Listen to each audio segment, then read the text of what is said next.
the best football show in Africa, and it is Nigeria Super Fans Forum. Welcome, my name is Olafemi Ashalu. Let's quickly take you through what we'll be discussing on the show today.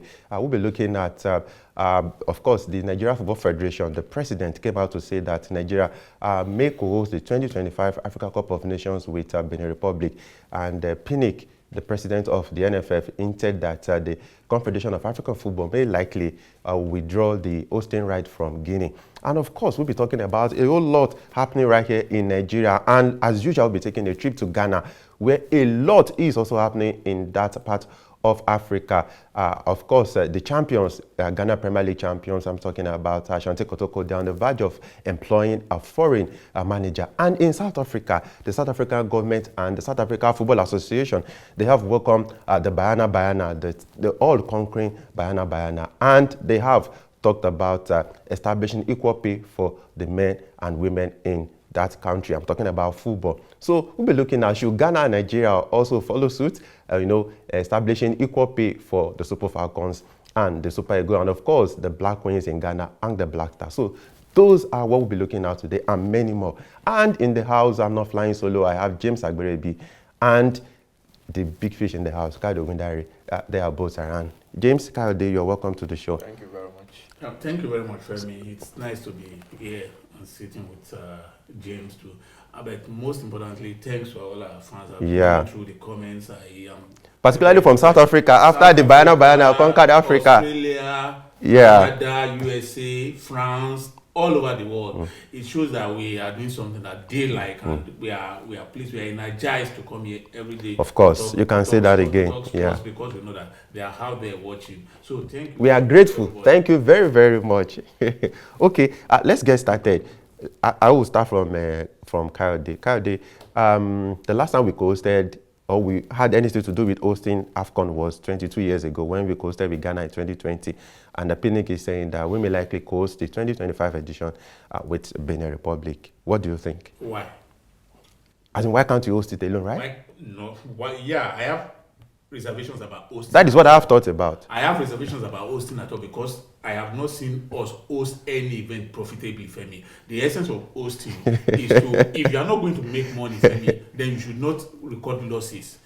That being as it is, then why co-host with Benin Republic? The last time we co-hosted, like you said, was with Ghana. We co-hosted with a country that is of near equal importance in terms of power and facilities and everything. Last time we had Kumasi and Accra as venues.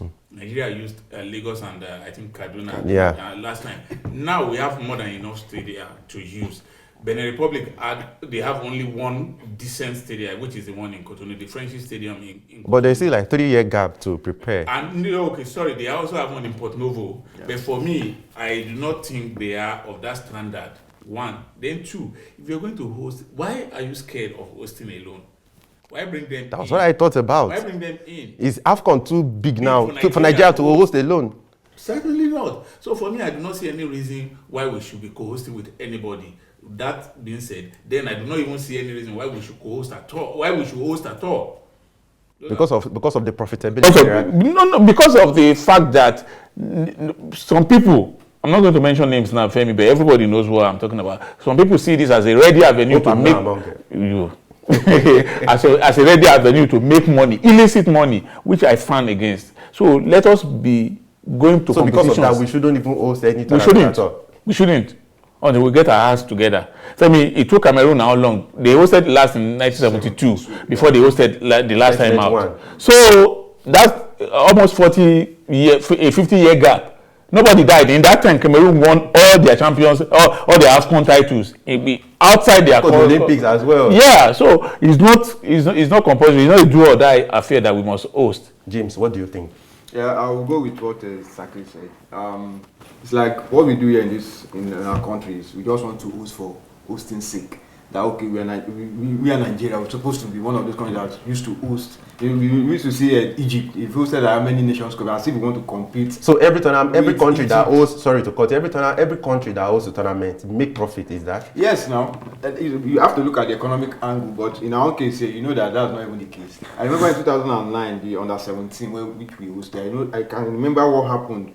The budget for the computer. I think it caused the kind of opera or something, that it was over bloated or something. Like all African games, I don't even know. And the Koja in 2003, Yeah. we have not had a report of that competition. It is over 20 years now. So We have not. it's not about hosting to make profit, to help people to, to carry everybody along, as if it's a group of few people who are just like they will just position themselves to make even when they're no longer in position. Some people say come in. I do not agree. We should not host. Find out that what is it that even the way our football is even going, that all is not well. So the next thing is for you to come out and start telling us you want to host, you want to co-host it. Due respect to Benin Republic, just like what Saki said. Benin Republic. So for me, so if it were Ghana, it would have been fine. That one, Ghana, you can't compare. I'm sorry. I'm not. That's of course. I'm sorry about what I'm saying about Ben, but when you talk of Ghana co-hosting with Nigeria, remember what happened in 2000? We also saw the what happened. Of course. So for me, I'm not into this. It's not a must. You want to do what? You want to prove what point? So I mean, I'm not in support of whatever hosting. So the idea is we just die natural death. James, I'll still stay with you. Let's talk about the National Federations Cup. The Nigerian Professional Football League is already in the off-season. And normally, the tradition, the way it is done across the world is the FA Cup is played during the season, so that the players can proceed on their various holidays and vacation. But here, the National Federations Cup has not even begun. Now, it was supposed to start earlier this week. Now, it's been postponed till this weekend. And unfortunately, the players are already on holiday, James. Why do we do things as if someone has cast a spell on us? That's why I keep saying, when you have square pegs and round holes, you continue to get things like this. I mean, what is you have after the season, you're now expecting players to come back their holidays to come and play. As in I don't know, they've bastardized and this is a Nigerian Football Federation competition. It's not the oldest cup competition in Nigeria. Now used to be Coca-Cola FA Cup. They've given all kinds of names. So for them to now want to call people that okay, come on, it's not done. It's only in Nigeria you see things like this, and it just shows that the authorities, they don't even care about the image of the competition again. It's like one of those competitions that have been arranged that come and play it, and for playing sick. We all remember how this cup competition used to be in back days, but now they don't even care about it anymore. It's like whatever, come and play. If you choose the fine. If not, all the best to them. So for me, it's a bad idea. It's something that's, I'm short of. I don't even know what to say. Coyote, I'll still talk to you about the CHAN, but what is happening to our football, Coyote? What has been happening in the last 8 years? Same of the same, Femi. We are, like I said before we came on set, and I'm not scared to repeat it, that we will not even know the harm that we have done to our football in the last 8 years until we experience the next 8 years. That's when we actually know how much damage we have done to our football. So I'm not surprised. The state of our football is a reflection of the state of the country.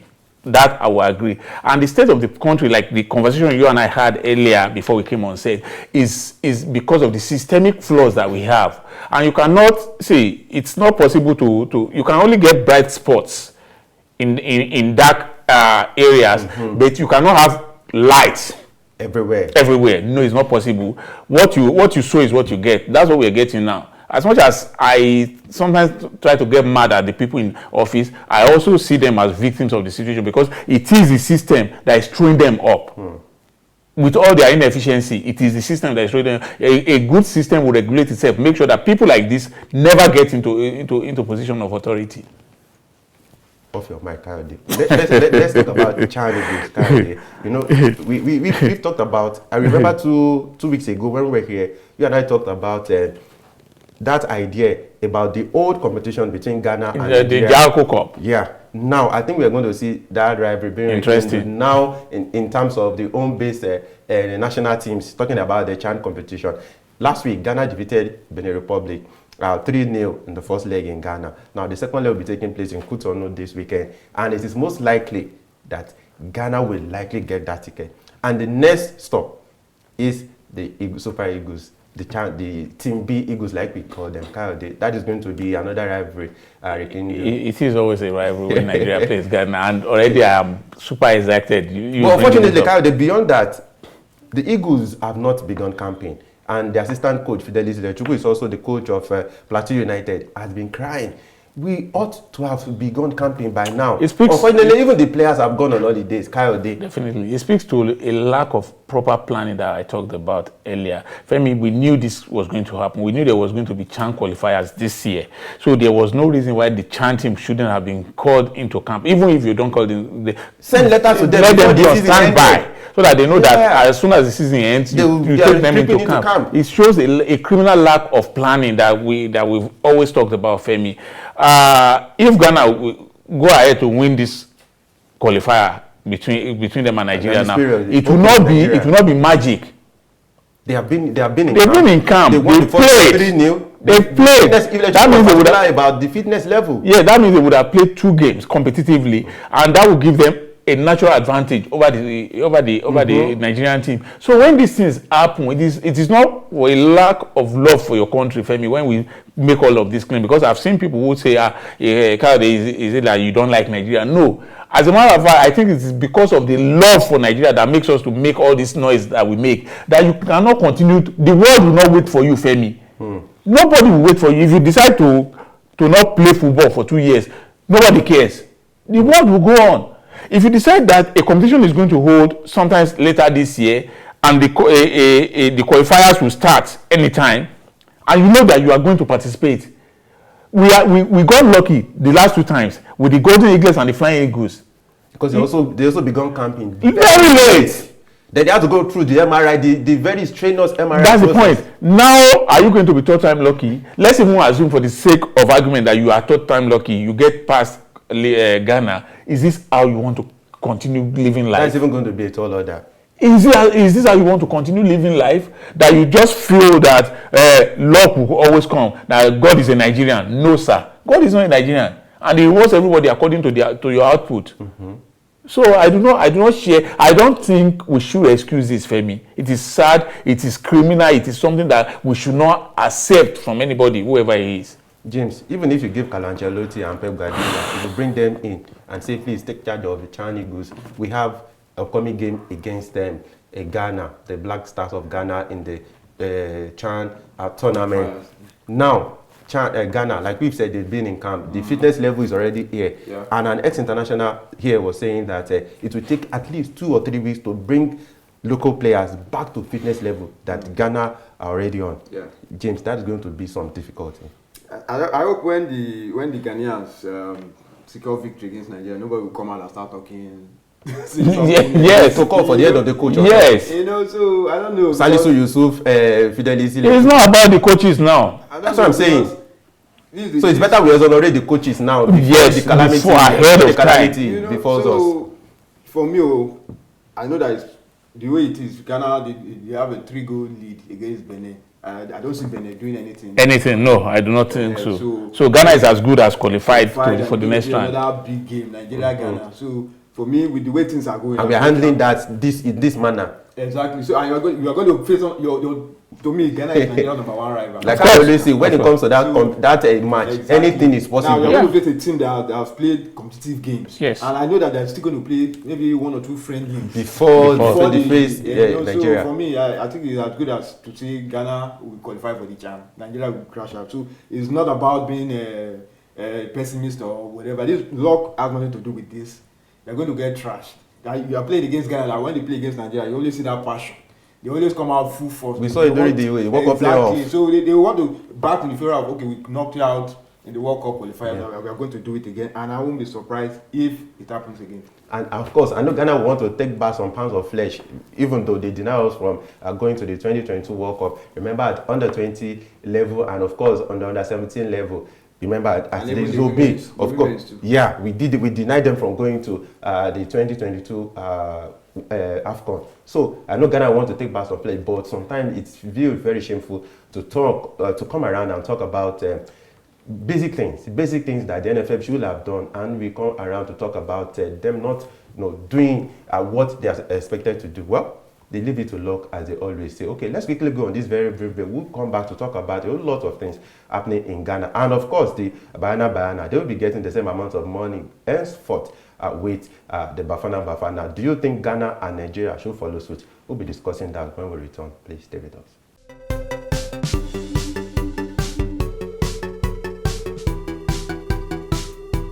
Welcome back, and it's still Nigeria Super Fans Forum. Of course, it's been very, very interesting right here in the studio. James and Kaude, it's been a mixture of anger and I don't know what to say, because really, Nigeria football, it seems the dark times are overshadowing the good times. But of course, we can always get the bright side of the sun when we talk about what is happening in other places. Kaude, Bayana, of course, the first AFCON champion for the girls. Now, the South Africa Football Association and the federal government in that country, they're looking at equal pay for the girls and the guys, because I'm sure they must have weighed it. Okay, achievement times achievement. Let's give them the same amount of money. Apart from the $30,000, I'm very interested in that money. You know, the exchange rate now. You're always interested in money, Femi. Money rules the world. So it's a good thing. They are following in the footsteps of some other countries across the world, like the Netherlands and I think Germany, Brazil, and US, that have attained parity between the male and the female teams. And I think especially so for South Africa, because truth be told, they have a better chance of winning titles with the women than the men. No disrespect to the men. I'll block my ears. No disrespect to the men. I'll block my ears. No disrespect to the men. And I think Nigeria too will fall in that category. It is a fair game to say the Falcons will win the competition than to say. So what happened? I just completed competition. That is a blip. How to boycott training because of that's a blip. So instead of looking for Nigeria to attain parity, I was coming to that, to attain parity between the men and the women. They should pay the girls what they deserve. For what? No. First, if you promise them 10,000, pay them the 10,000. Let's get that one first. Apart from that, no, Femi, you cannot apart from that. Pay them that first. You cannot promise them they do not deserve 10,000 and you give them 1,000. You will not try that with the Super Eagles, Femi. You know that. So why are you doing it? It's not me. You are I'm talking about I mean the NFF. They will not try that with the Super Eagles. Why would they try that with the ladies who have won so much for Nigeria? 9 AFCON titles. They've participated in any World Cup. They have brought more glory to Nigeria than the Super Eagles. The boys have more swagger. I don't know about that. So for me, the first step to attaining parity is to promise and deliver whatever you promise. That okay, we are going to give you 2,500, pay them the 2,500. Then after you have sorted that out, that has been established as a tradition. You can now say, you know what, we want to give you parity with the guys. You get the same amount as they get. The guys get $5,000 for a win now. Give them 5,000. I think sometimes in competitions they get 10,000. Pay them the same. At the AFCON they got 10,000. So pay the girls the same. James, do you agree? Very, very briefly. Do you I agree? think I would want to even support them because of the game against Zambia? Morocco. Okay. Morocco. Second semi-finals. When they played 9 against 11. I can't recall the Super Eagles going down or even playing against an opponent with a man advantage and going on to win. Remember USA 94? Against Zola was red carded with us. Against Ghana in 2008. Joe Mensah was red carded and we still lost. Against Senegal in 2002. A Senegalese was sent off in the first half. Senegal still went ahead to score first. And we still lost. In Nigeria. No, in Senegal. Okay. Yeah, that's true. We saw what the Falcons did against Morocco with 9 players against the fans officiating and everything. They still drag the game to the fire to the penalties. Did they win? It's never about whether they win. A lot of people they appreciated. They were very happy with the performance. Find a lot, but it was the performance, it was the spirit that they never gave up. If you agree that this is what we're going to give them. Don't all this idea of always coming out to say we always hear about boycotting of training. It is embarrassing for me. It's embarrassing. It is very embarrassing. They don't deserve those kind of treatment. This is not the first time we're hearing it. It has been on for how long now? So it has not been fair. They've not been fair to the women. But will you also subscribe that Ghana should maybe look at that? Because if you look at it here in Nigeria, the Falcons Ghana, have done more. If you look at the Ghana issue, I don't know the women. I can't remember the last time the Black Queens. Of course, because the Super Falcons denied them of. Yeah, I think and it boils down to the criminal qualifiers that we kind of have always talked about in this year, the zoning. Yeah, so but for now, I think I can't remember the last time Black Queens did very well. So I don't think it would be a good idea for now to bring that up. So for now, I think they should just keep Ghana aside of it. The Black Stars, but the female nationals that have done better, the federation should look at doing that, of course. So for me, for Ghana, keep Ghana out of it for now. But for South Africa, I mean, the last time they won the AFCON, 1996. Since then, the last time they qualified for the World Cup was 2010. So even though with the fact that they hosted the World Cup, they wouldn't even have qualified. So they missed how many World Cups. They will look for you. They will look for you. I'm just stating facts. Those are facts. So actually, South Africa can go ahead and do it for the men. And even if you check some of their comments, where you go on social media, a lot of people are in support that even the women should even collect more than the guys. The men step up. Okay, let's talk about Ghana now. Kayode, we've talked about Otto Addo, then the new guys who just came in, Naki Williams, Tariq Lante, and Salisu Yusuf, and the likes. Now, but he's been coy about publicly saying that those guys will be easily integrated into the team. He's been saying that they know what they stand to get. Like, it is not about this World Cup. You get, but again, I think if I'm not going to quote you wrongly, I thought you said he is the coach. He should be allowed to decide what he's going to do with his team. Absolutely. But how is he going to feel if he now decides to bring in some of these guys? You know, he doesn't want to say it to the media. I'm just bringing, because I don't think you will keep a quality like Naki Williams on the bench now. But he is saying that. And surely for them, it is not about the World Cup, but also about more World Cups to come. It's about Africa Cup of Nations, it's about winning, it's about being successful. It's not about this World Cup in Qatar. I cannot fault Otto Addo. He said that in an interview with BBC this I week. cannot fault him, because you don't expect him to say they are coming because of this World Cup. You and I know that's the motivation. But the coach cannot say that. Someone like Mohamed Yusuf, remember, they've been on him over time. Mohamed Yusuf's case is different. The World Cup is just here. It's available. It's different. Because you and I know the diplomacy that went into bringing him finally to come back to play for Ghana. It wasn't for cheap glory. He had a problem with the Ghanaian FA, and he told them he wasn't playing. He had issues with a lot of people that he shouldn't have even had issues with because of the Ghana situation. Finally, Senayet prevailed. He agreed to come and play, not because it's the World Cup, but because he wants to actually be a Black Star again.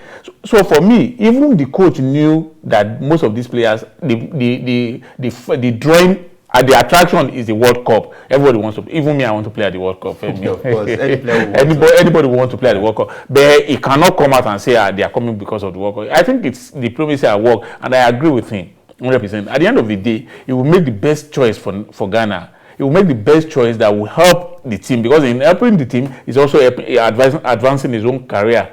So I do not expect him to say because they are coming from wherever, I don't want people to look at them in one way, so I'm not going to play them. If they deserve to be in the team, he should put them in the team. So it will be fair. Why not? At the expense of those who labored for the qualifiers. In the history of competitions, Femi, it has always been like that. In 1994, Mike Emenalo did not play a minute of qualifying game for Nigeria. He was at the World Cup. Ifan Nekoku was even at the AFCON earlier. But Mike Emenalo did not play any. And he was at the World Cup. So these things happen. Femi, some people work, some people eat. Yes, it's like that. It's the natural order of things. But no monkey, they work Bible, they chop. It happens. It happens in real life. Let's be honest with ourselves. It happens in real life. But we just have to hope that the players that will be brought in will be better than the ones that you are leaving out. That is the main point. That's the key point. That's what everybody should hold Otto Addo's legs to the fire for. That, Oga, if you are bringing this player, make sure that he's better than the one you are dropping. Because don't forget, in 2004, at the AFCON, when Christian Obodo was dropped by Christian Chukwu for a certain Ikpe Ekong, Obodo said he went to the coach's room to ask him, Coach, tell me this player is better than me. He said, according to him, the coach could not look him in the eyes, because all of us knew Christian Obodo was a far cry from Ikpe. You know what? The Ikpe Ekong did not even get to play until the last game, which was the third place game that he played a few minutes. So for me, you now ask yourself, why drop an Obodo who was on fire at that time? So that's what we should hold also accountable to. Make sure that whoever you are bringing in is a better version of Messi. Better version of Messi. That's it. Wow. Not the Messi of PSG. The one at Barcelona. Yeah, the Barcelona Messi. Messi. At Barcelona. Yeah, the Barcelona Messi. That's what you are bringing for Ghana. Okay, James, Ghana, they've lined up a friendly with Switzerland ahead of their opening game at the World Cup against Portugal. Remember, they're in the same group: Portugal, Uruguay, and South Korea. Yeah. As in the GFA, they said it is to give them an idea of what to expect against Portugal in their opening game, being two European sides. Yeah, good one for. I think it's a good test for the team. I think Ghana has this thing playing against European teams. And I remember their first World Cup win at the World Cup 2006 edition was against Czech Republic, an European team. You know, so they already have this team against European. Even they defeated Serbia too in 2010, so they know how to go up. So it's a good test for them. They played against Portugal before, so it's not a new thing. Playing against Switzerland, another European team, so give them that. You know that. Sorry to cut you, James. If I were the GFA and you want an European team, you know the way Europe is structured, I would have advised them to play a team from Iberia. If you are playing Portugal, the team that closely resonates with Spain. Spanish. God bless you. The Spanish, they are on the Iberian Peninsula, so they both share borders. They both have a similar style. Contiguous country. They both share a similar style of play. So I would expect them to play a Spain, for example, not Switzerland, because Switzerland plays a more direct kind of football, like the Germans, like the Austrians. So if you're looking where they also come from, that part of Europe where they also come from. So everybody plays a particular. It's just like Nigeria and Ghana now. The way we play is different from the way the East Africans play or the Southern Africans. So you look, if you are going to do that, why don't you go all the way? And there's nothing that says Spain cannot play Ghana. Or maybe Spain is looking to play against Nigeria. But let's talk about Ghana Premier League. The players are on holiday, like it is in Nigeria, but already they are preparing for the new season. They already have a schedule for next season. And here in Nigeria, we don't even know when the Nigerian Professional Football League will be resuming. But ahead of time, you know, we've talked about Out of Hope. They didn't do well last season as much as they would have wanted to, but they'll be playing the Confederations Cup because they won the FA Cup in Ghana. They've unveiled their jerseys. You can see the jersey. The jerseys on the screen. I think I love the jerseys. I love the jerseys. I don't even know which one I prefer, whether the green or the red. Traditional, they both look very, very fine, actually, for me. And I would play the Oliver Twist here. I would like the two. I like the two. But it is highly commendable. It is actually. I like the quality. The design is top notch. I like everything I see about it. And the club said the idea is to make it the best in Africa. They want to put the best quality jersey in Africa. Let's keep our fingers crossed. But the most important thing is to get the fans to buy it by not making it available and not too expensive for the fans. Affordability. Affordability. There's nothing as good as entering the 45,000 seater stadium and you see 20,000 fans wearing your jersey. There's nothing as inspiring as the color itself that it adds to the game. And then traditionally they have the support base that can buy the jersey if it is not too expensive. Because if you make it expensive, a lot of people will not be able to buy it. That will not give room for the fake replicas to be bought. It's better to sell it at, for example, 100, let's say 10 CDs, for example, now, than to say it is 50 CDs and people will now decide to go and buy a replica for 20 CDs. At the end of the day, you incur losses. So it's good. It's good, and I'm happy for them. Okay, James, we talked about Kotoko now. You know, the coach, Dr. Prosper, is now with the home-based Eagles, you know, preparing them for home-based Stars. The home-based Black Stars. Thank you. But now the club, they're looking at replacing him ahead of the new season. They're looking at bringing former Burkina Faso coach. He just guided Burkina Faso to the semi-final of the 2021 AFCON, the president of Kamon Malo. I think it's a very good one. You're bringing in a foreign coach, a quality at that. Yeah, I think with what he did with Burkina Faso, I think it's a good one. Also, what he did for Burkina Faso at the last AFCON, took them to the semi-finals, and they finished fourth. So a good one for the day. At least they are bringing somebody that they saw his performance. And they now only lost to Cameroon. So for me, it's a good one, and we hope that when it gets when it starts work proper, we are going to see at least what he did with the Burkina Faso, will see something even better when he takes up the job finally. Okay, Kayode, what do you think? It's a good one. It's a good one. Me, I am always for mobility of labor. And you remember that, of course, that was why you said Dr. Prosper should. Yes, I wanted him to take whatever offers. Yes, Femi. Everybody at the end of his career, you want to look back at what you have achieved. If you stay loyal, there's nothing wrong with loyalty. But if your loyalty is not paying your bills, Femi, I think it's time you reevaluate. You think you have a second thought about it. As much as I want him to stay with Kotoko forever, but will they be paying him enough to sustain him after his career?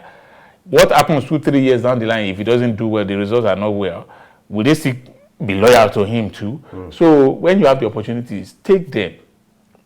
That's not disloyalty. That is mobility of labor, and there's nothing wrong with it in my books. Okay, system with Kayode. Arts of Folk, remember they will play in the Confederations Cup, CAF Confederations Cup, and of course last season we know the result didn't do them too well. But they bring in another Cameroon striker. I remember Frank Etuga. He did very well last season, but we've not even heard the latest about his proposed move to Udinese for 1.5 million euros. The latest I heard was that he was also being approached by Freiburg in Germany. Okay. So I think it will not be short of offers. It is most likely that he will leave. Yeah, it's looking like that. Okay, so but they are trying to bring another striker. They say if Etuga can do it with Kotoko, we can also bring a striker, and they are bringing Junior Kaba to the club ahead of the new season. I wish them all the best of luck.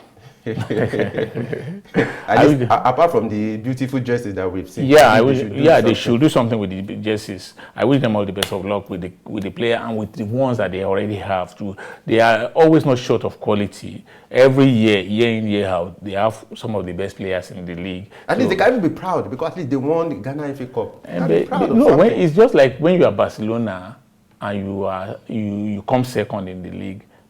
You shouldn't be proud. What do you want to say about Man United? Maguire is no problem. Then when last did United even win anything? Yeah, but some people will tell you that being fourth, being fifth is good enough. It could be good enough for some people, but for United, Arsenal, it could be good enough. I'm not going to say that. I'm not going to say that. No one seated right next to me. I'm not going to say that. And incidentally, the producer himself, I'm not going to say that. I'm not throwing stones at Arsenal. For some people, fourth position is good, but for Man U, why are you always afraid to mention it? Even when you're talking about the NFL, if you mention it, let's mention it. Let our viewers know. My kids are still very young, so I think. It's a good thing for them, and like I said earlier, I wish them all the best. James, your closing remark about the chanting. What would you say to the NFF at this time? I don't even know what to say. Just say something. All what it makes sense is that everything will be falling on deaf ears. So what will I say now that it won't make sense to them? They always want to do. But I think it's totally shameful. It's shameful. It's disgusting. Like how they say it is an evidence of lack of planning. Yeah, it is. I think it comes like an afterthought. Yeah, like sometimes you begin to wonder. Like we'll play qualifier next week. Start rushing here and there. Start you call this player, you call that player. We meet at social camp. Get ready. You are playing against Ghana. You know, so it's actually criminal. It's not, and you know one thing, like I said, we got away with it under 17, under 20 because those are age grade competitions. You can afford to use players who are marginally older, but now you are going to play a team that is as equal on the same level. Mm-hmm. So, and this is where coaches cut corners because you are giving them a very difficult job, and you expect them to win at all costs. So they will do all they can, including bringing players that they shouldn't be bringing. One, then two, you are bringing coaches that are not even paid. So they want to look at the highest bidders who will give them money. Femi, we are the enablers of evil in this country. See, seriously, you know why I'm even sad about this? Because if we're playing Cameroon, we're playing Togo, but Ghana, they want Ghana to have another last laugh over us. That's football. It's live. It happens. If they deserve it, then they should laugh. We will not even recover for the World Cup. You want us to go through another? If they deserve to, let them win and let them go. Thank you guys for your insightful analysis. Always thank you for coming, James. Yeah. Kayode, thank you for coming. Thank you for having us. And to you for always being there for us. Thank you for always, your comments. It's always there. Don't forget to indicate where you are reaching us from and what do you think about issues that we've discussed today. From South Africa, what do you think about the equal pay for the Bafana and the Bafana? And from Ghana, James said, at least the black queen should forget about that now. But here in Nigeria, of course, if you're Nigerian, what do you think? Do you think the NFF should look at equal pay for the Super Falcons and, of course, the Super Eagles? And like I said, Ghana and Nigeria rivalry is brewing again, but the NFF is not putting in adequate preparation. Well, we'll continue to do a bit by talking about what we need to talk about. This is where we'll be drawing the curtain on today's program. I hope you had fun, like we've done right here in the studio. Until next time, enjoy yourself. Bye for now.